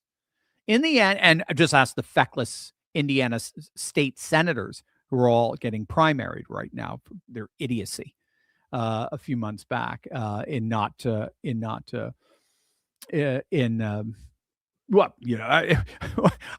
getting tired. I can't remember all these words, and they're reapportioning the votes there. So reapportioning the votes. What am I forgetting? Redistricting. Why did that take so long? Why does the cabinet get stuck in there like that? Redistricting. Do not pay any attention whatsoever to feckless rhino Republicans fulfilling their job description. The single greatest enemy to Republican victory are congressional and senatorial Republicans. There is no greater enemy. There is no party that has a greater divide, cultural divide, between their leaders and their rank and file. That's just the name of the game. MAGA is a presidential movement. It is an executive movement. It is an Article 2 movement, galvanized around one man. When the entire country, every single voter who comes out to vote, votes for either for him or against him. And we win. We've won 3 times in a row. We'll find that out, I think, with the latest Fulton County raid. So we're an executive branch, Article 2 presidential coalition. We're not, unfortunately, a congressional coalition. Congressional Republicans, by and large, suck. They are the Tories. They are the Whigs. They deserve to go to fall in the ash heap of history. They deserve it. They're so bad. But laugh out, I just laugh out loud. I'm looking at Josh here, putting an LOL, laugh out loud. So just don't get upset by it. We've won the PR battle. You don't have to worry about that. The people are behind us. Pay no attention to feckless Republicans. Just let Lindsey Graham whip them into shape, and we're good to go. Do not pay any attention to them at all, especially some scum like Tom Tillis. Tom Tillis is beyond scummy. He's gone. He's in North Carolina, but he can't say a nice word about Trump because Trump basically forced him out of office. Politically incorrect forever. Who wins the sausage eating contest in prison between Don Lemon and Jussie Smollett? Or I go to the wiener. Oh my gosh. No comment on that one. I have no data on that one. Oh my. Adam, do you think Trump is eyeing so much at foreign policy because the administration understands these domestic stuff that are happening is foreign related? Yeah, that's the thing with the United States after, at least 3 decades. Well, after 70 years, how do I put this? So between 1945-ish to 91, okay, nearly 50 years of a Cold War era, and then another 30 years of the unipolar era. Everything the United States does is it intersects with international order because we were either the custodian of our own Western democratic order of and against the Soviet hegemon, or we were the custodians of the entire world order post-fall Soviet Union. So everything is interconnected. So you can't look at what's happening like in Greenland, Iran, Venezuela, even to a certain extent, Russia, China. You can't see it as separate from the domestic issue. They need each other and they imply one another. Now, that said, that doesn't mean Trump doesn't have to make that clear and sell that to his base. Sometimes his base can get a little bit upset, thinking that he's got too much attention to the Middle East and not enough to the middle class or middle America, whatever. Right. He's too interested in foreign policy as against food prices. That can happen. So he's got to be very smart on that. But yes, you're right. Everything is interconnected. I mean, we even saw it with Venezuela with the Smartmatic voting systems. So again, there's been a number of reports that Smartmatic through Venezuela has been used to rig elections all over the world. It's been keeping despotic regimes in place, guaranteeing their election and having a perfect data to show that they won when they in point of fact didn't. So B Steele 60, God says love all, but he never said that we had to like him. There is a difference. Well said, B Steele. That's right. I like that. Love all. You don't have to like them. That's for sure. You don't have to be everybody's friend. That's for sure. Amen to that. Wild and Crazy Bear. I can't wait to see Don Lemon. I mean, the jokes write themselves. The joke to drop the soap. Let me finish it. To drop the soap. Yes, the jokes write themselves. Voldemort, thank you for the tough love, Dr. Steve. That's what I needed to snap me out of my dooming and remember all the good things that are. Well, thank you, Voldemort. God bless you. Thank you. No, I appreciate that. I appreciate that. It's funny, Voldemort. I'll tell you something here. There are times I got to do that to myself as well. And I have my own Dr. Steves in my life that help me with this to keep things in perspective. Do you remember I said to you, stop scrolling through X? X does put up, the accounts on X do put up a lot of things that are very discouraging. Namely, and I've even noticed Fox does it a lot, like Laura will do it. They put up like all the antics that the Democrats do, all the insanity. Now, I guess in the news, you got to chronicle that, but it gives you a distorted version of what's happening. Over 10,000 verified arrests and deportations in Minneapolis alone. They are getting the job done. And what they're doing is they're focusing on this like one area of the Twin Cities, this one region where all of these Karens and all of these woke zombies gather to harass this one operation. But there are tons of other operations going on at the same time. That's why they had to have this signal chat to try to send people to these different operations. But then that thins them out. So they'll gather and they'll collect. They'll all agree to go to one or two or three in particular. So for every one insane obstruction or attempt at obstruction of law enforcement duties, there were 10, there were 20 that weren't obstructed, that are rocking and rolling. Now, again, they've made it clear they've been able to extricate 10x, deport 10x the number of illegal migrants in red states than they have been able to in Minneapolis, precisely because the red states cooperate with the local, state, federal law enforcement. So it is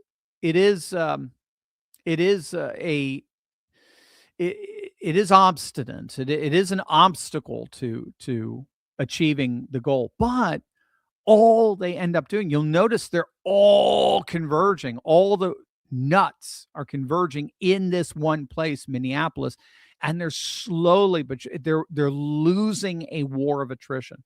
Very similar to how Putin fought for eastern Ukraine. They just knew with the escalation ladder, they will always be able to win. They had the superior army, they had superior numbers, they had superior equipment. They'd been preparing for over a decade for it. They knew it was a war of attrition. It was just a matter of time before the meat grinder wore them down. And it has. There's no way around it. It has. I think there's more Ukrainian men in Poland right now than in Ukraine itself. They've all run away. They're all escaping. And, but I think it's the same thing here in Minneapolis. And wars of attrition aren't fun to watch. They're messy and but it is a meat grinder they're getting ripped into, as it were, drawn into. And our side is winning every way possible, every single way. Don't listen to anything Tampon Tim has to say. He's a liar. He's a perpetual lie. Don't listen to anything that Fryboy has to say. He's a liar. That's all they do. They lie. But you look at what Tom Homan says. You look at what Bavino says. You look at the stats that are being produced. From Homeland Security. And Kristi Noem and all. I mean, these are verified facts. They are getting deported. They're getting arrested. They're getting deported. And eventually, Minnesota is going to have to completely fold. And it looks like they already are. That's the good thing. And guess what? The deportations only grow in number because they're not being impeded anymore. And the investigations and the fraud and the signal chat scandal are happening as we speak as well. So don't be surprised if Tim Walz is actually looking for a pardon in all of this. So again, I think he's acting very much like what's his name over in New York City, Adam. Why am I forgetting? Again, I'm getting tired here. But I think he's very much acting like the mayor of New York City that got voted out, where he knew he was going to get indicted unless he played ball with the Trump administration, and he did. Mayor Eric Adams. Brian, my good friend, I do not understand Fox News poll can say that the country trusts Dems more on affordability than Republicans. Democrats, there's a reason that people can't afford life. That poll can't be true, can it? I don't trust Fox polls. Yeah, Brian. I mean, I don't think. I mean, so I've talked to Rich Barris about this. I've talked to Mark Mitchell over at Rasmussen personally about this. They use, if they're still using it, it's a cheap left-wing polls. So apparently the polling industry, like our university industry, the polling industry is left-wing. It's been co-opted so as to push propaganda rather than data.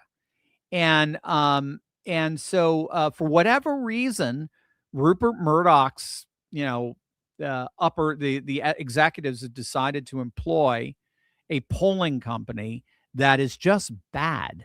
First of all, they're cheap. Right, that's one of the reasons why they employ them. They're very, very cheap. They just give them cheap headlines, very easy.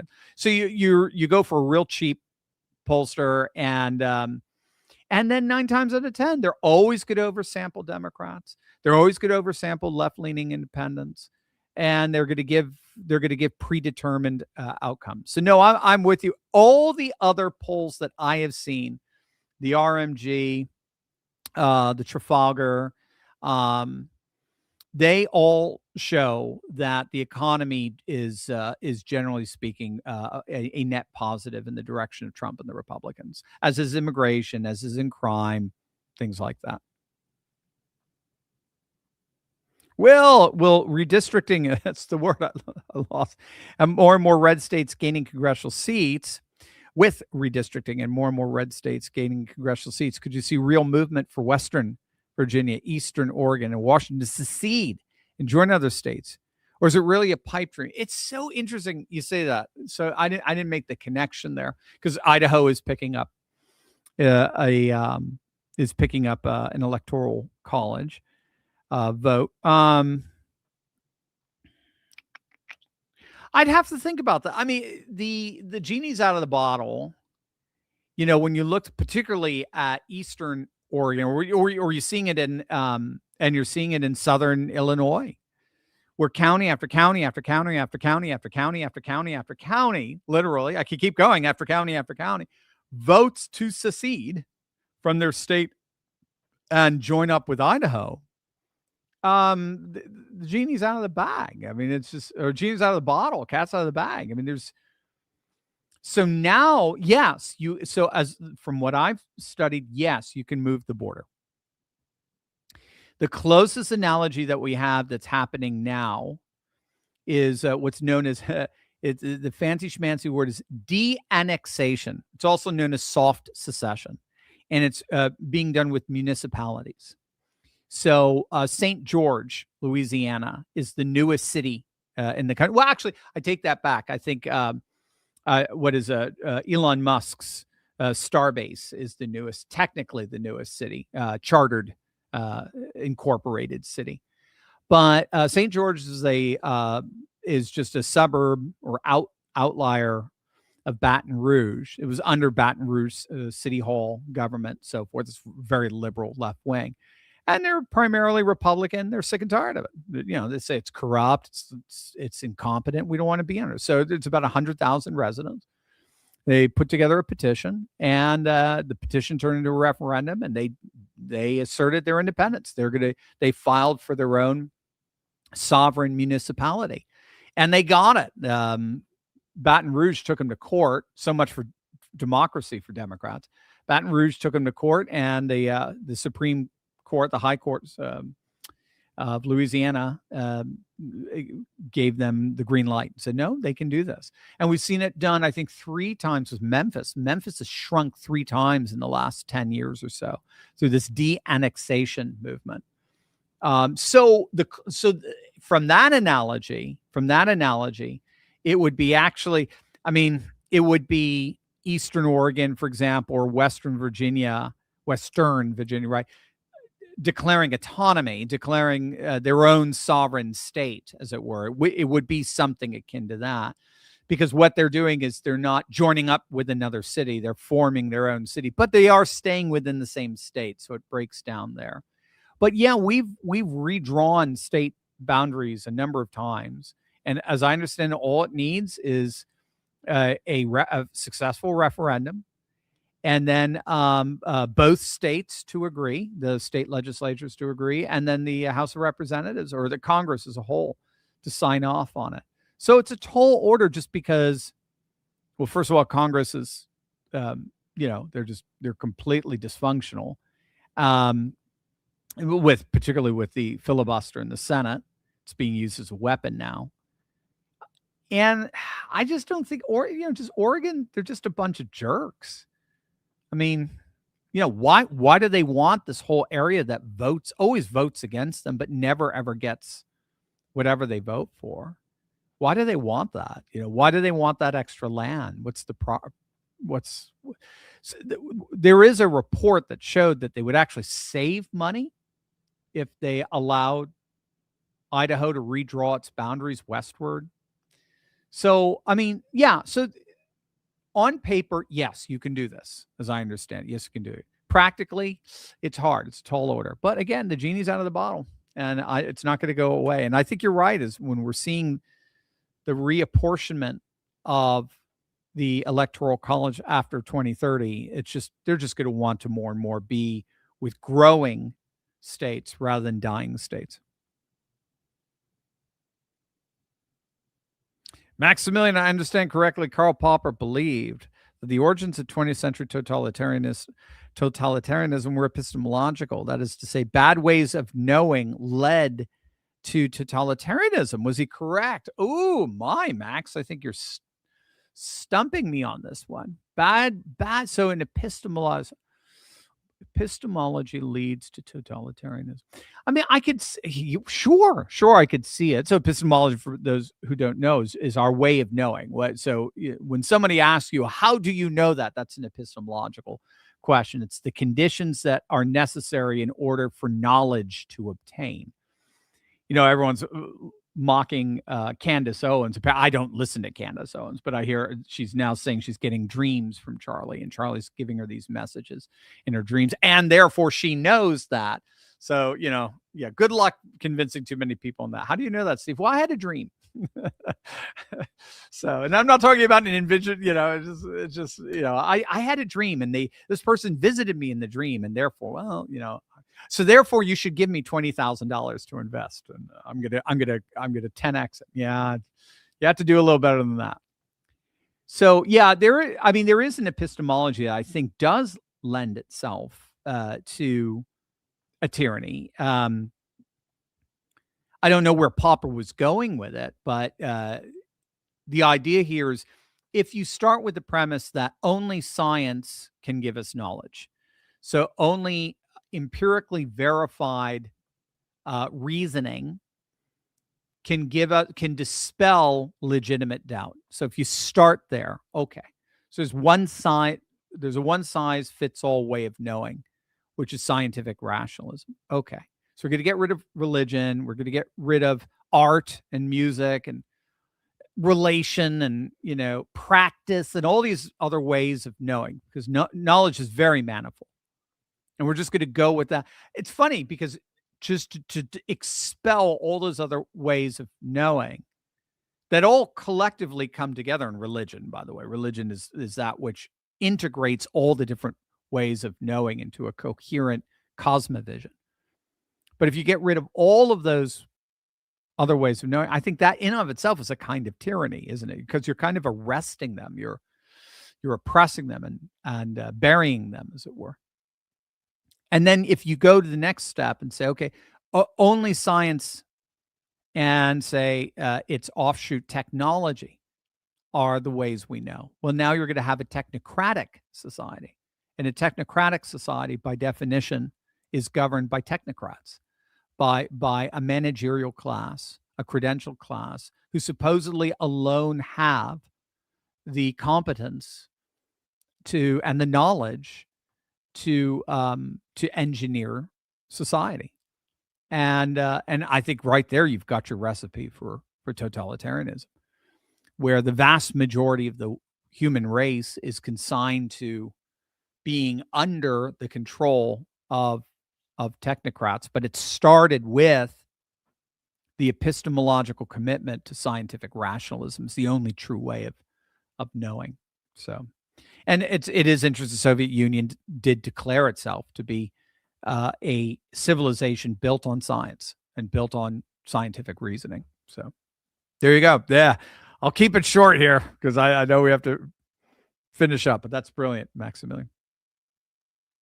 Joan, is our live stream canceled for your in-person event? Yes, I will not.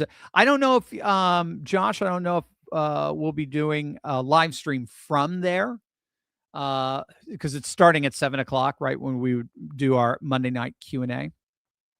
So maybe we can live stream it out to everybody, just sort of as a sub live stream. But our direct Q&A that we have on Monday nights is canceled for this event. Yeah.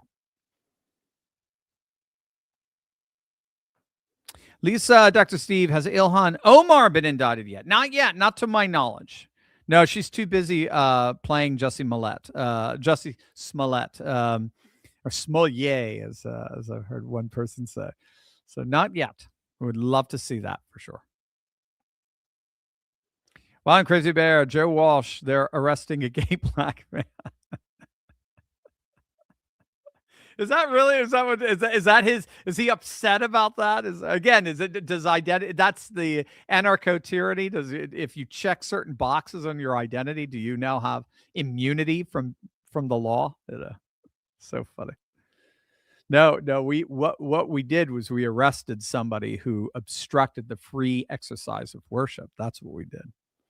Sean P., if a corrupt globalist like Carney can slide into running Canada, maybe Trump can run for prime minister in 2028. I didn't think about that. No, I didn't think about that. A fellow Canadian patriot can hope. My fellow Canadian Canuck, my Canuck patriot there. I didn't think about that. How many passports does Carney have? He's got to have like 3, right? I don't know I don't know the Canadian Constitution's requirement for prime minister. That's very interesting. Do you have to be born in Canada? Because we have that here in the United States. You have to be born in the United States to be president. That's very interesting. Yeah. For those who don't know, Mark Carney's just famous for having citizenship and multiple citizenships, not just bi-citizenship or dual citizenship. He has, I think, 3, isn't he? I forget where, but Canada's just one. I mean, he's a globalist par excellence. And wow, I never even thought, would that not be fun? Would that not be fun? And then we'd have J.D. Vance calling him Governor Trump. Interesting times. Dave, happy to catch a live stream. Thanks, Dr. Steve. Thank you, Dave. Very kind of you. Very appreciated. Thank you, sir. Diastrophe, or disastrophe. I hope our side prays and works to win the midterms. I'm worried. So taking midterm training via Promethean updates. Great. Yet love those ladies. Love them. Frustrated with rhinos. Does calling Congress work to make them do something? I call a lot. Yeah. Well, it doesn't hurt. It doesn't hurt. I would. Again, the tough part that we have right now is that we're trying to translate a presidential movement into a congressional movement. MAGA is a presidential movement through and through. Okay. And it has produced 3 of the most astonishing election turnouts we've ever seen in electoral politics. So it is a presidential movement. It has yet to translate into a congressional movement. And boy, do Republicans make it hard to do that, don't they? But again, it's because they have a donor class. They have an advisor class. They have a whole elite networking that just lives and breathes in a very different cultural space, very cosmopolitan cultural space than the rank and file, than us. And that's it, gang. All right. Well, keep an eye. I don't know how much back porch professoring I'm doing this. It's getting cold out there. Have you noticed that? I haven't done an outside video in a while. But stay safe, stay warm. I hope to see you guys, some of you on Monday night in Lancaster for the presentation on the rise of Christendom, the return of the splendors of Christendom. I think you'll absolutely love that. And until then, I will see you for the next video. Love you guys. God bless.